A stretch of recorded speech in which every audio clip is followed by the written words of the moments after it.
Today we are going to make our orange slice and pine cone garland. Yeah. It's a super simple little Christmas decoration that we're going to put together, but I think it's going to look really nice when it's all finished. Yeah.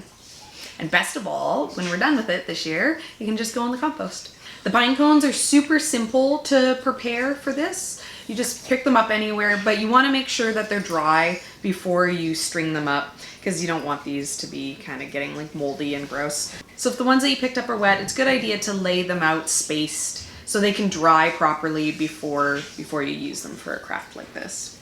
Lee and I were going to paint these a little bit. I thought I had some gold paint and we were going to put a little kind of dusting on the pine cones, but I don't. And this also keeps it a little bit better for the compost. The gold paint that I thought we had wouldn't have been all natural and ideal for what I'd like to be going onto my garden. But you can definitely get creative with this and give it your own little twist. I think the pine cones would look really nice if you gave them a dusting of white too. Kind of play up the orange a little bit more and go for those more modern colors, but we're gonna keep it natural. The orange slices, they take a little bit more prep work to get ready, but I definitely think they're worth it. They look just super awesome, and you know, especially up against like a window where the light shines through, they have a really interesting look. And you know, like this entire container of orange slices was made out of only 2 oranges, so there's really not a ton of food waste that's going into making these two. So I got my dehydrator half loaded up, and waste not, want not. So I'm going to be slicing up these oranges to make orange slices to dehydrate for decorations. I saw someone on Instagram who done it and it looked so pretty. The color after they were dehydrated was still that vibrant orange. So I'm crossing my fingers that mine will work out that way too. I'm not going to be dipping them in anything. I'm just going to straight up slice them and dehydrate them.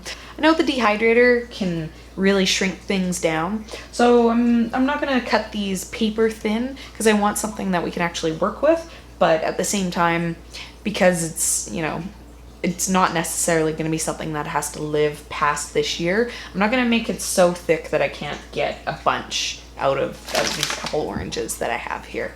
So, you know, I got the one here. It's probably a centimeter thick, like a third of an inch thick.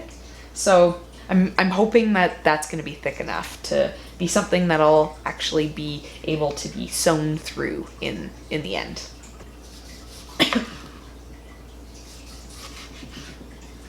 So having the dehydrator obviously makes this a little bit easier for me, but you can do this with an oven on the lowest heat possible. It just takes a little bit longer, or even, I bet you if you put these out on a rack, you know, in a few days, they'd dry up and probably stay pretty orange. They might go a little bit more brown than this though. I have all of my monkeys helping me today.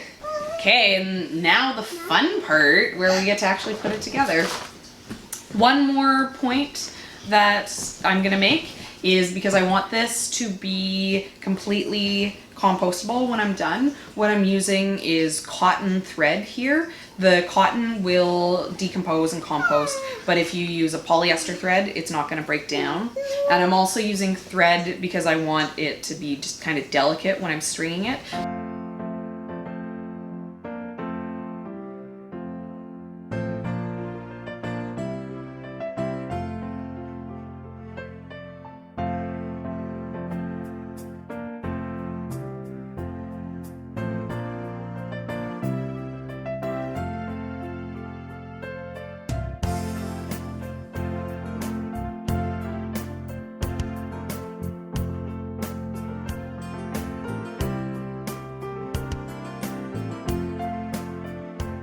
So after doing a couple of these, the trick that I've come up with is if you tie a knot to have your loop and then you put another kind of stopping knot, that works really well. And for stringing the oranges, you want to get the needle in close to the rind, so if the pulp starts to give way, it actually is being pretty solid, but you know, if it does start to lose its strength, this rind will kind of stop the thread from pulling out. And then you want to kind of take it across the slice and then put it a little bit of a distance away back in that same spot. And then it just pulls through nicely. And then you should be able to feel that knot kind of stopping you and letting you know. I found it really difficult to stab the needle through the center of these pine cones. I thought that this would actually be a lot easier to string on. So the only way I've kind of been able to actually push this through is if I make a point of kind of putting it through a few of the actual kind of seeds of the pine cone and then pulling it through gently. I think the pine cones aren't going to be super strong on the thread here because the pine cones themselves could let go of their seeds, and also, you know, they're quite brittle, so you want to be careful when working with these, but different pine cones might work better, and another way that might also work well is rather than actually sewing it on to the garland is if you were to just kind of, you know, do a loop. Like that's gonna hold it strong just because it, you know, they're like burrs. Very easy to get tangled too when working with the thread. Something a little bit heavier would probably be a little bit safer for not having stuff like this happen.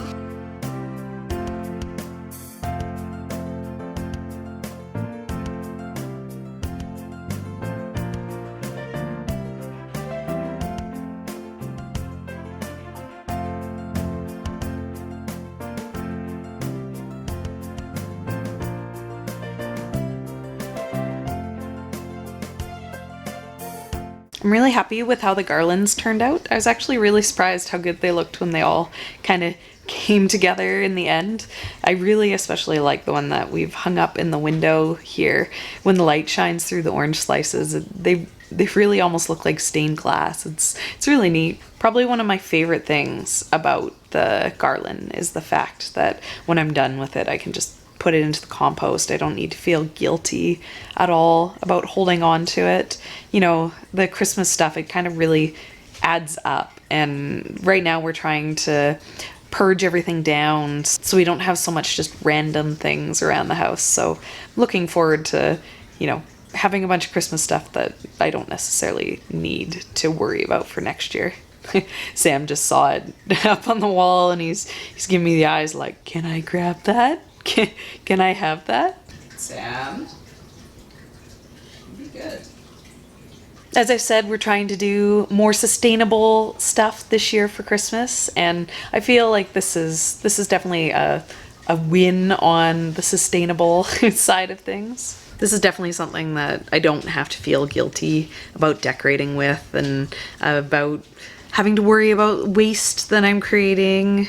And it's also been really fun for Leah to help me make this today, even though obviously I was the one kind of a little bit more hands-on since we were using the needle. She's more of the creative director. I originally got the idea of doing the orange slices and doing them as a garland too off of one of my favorite Instagram accounts. So if you want to check out that, I have the link below, and I also have the link to my Instagram down there in case you guys use it and you want to follow me on there. I'm excited to start decorating for Christmas and get everything out. Things have slowly been coming together, and I'm gonna have to start getting on top of making all the handmade Christmas presents that we want to also do as our Christmas this year. So, you know, the days are running out. I have less than a month already. Are you guys getting ready for Christmas? Have you started putting up your Christmas decorations yet?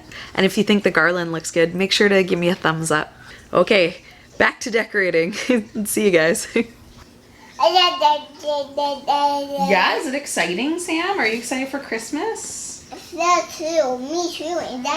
Yeah?